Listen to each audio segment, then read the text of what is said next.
Mr. Chair, magandang umaga po sa pamilya ng DPWH sa pangunguna po ni Secretary Manuel Bonoan. Gandang umaga po. So doon pong sa hearing ng Senate na Mr. Chair, noong August 2024, wala pong inamin po ng DPWH.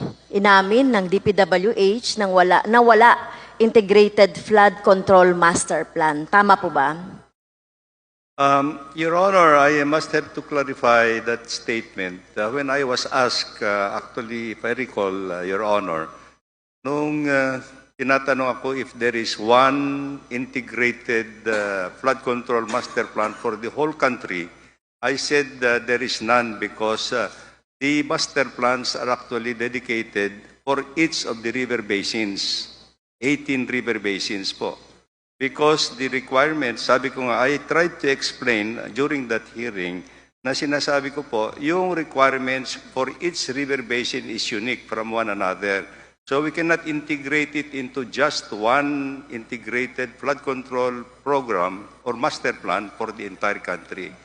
So I clarified that po. Thank you. Yes, so meron tayong sinasabi niya merong 18 unique na river basin. So sa bawat unique na river basins, doon po merong integrated plan o merong plan. That is correct po, Your Yes, Honor. kasi Mr. Chair, nagpo-propose na naman ang DPWH ng 861.87 billion for flood control projects for 2025.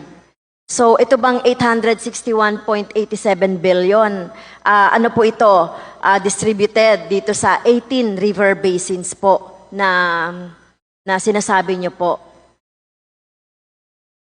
Kasi Mr. Chair, sa karanasan natin, mas lolobo pa yan pag nagkaroon ng mga congressional insertions later on sa BICAM.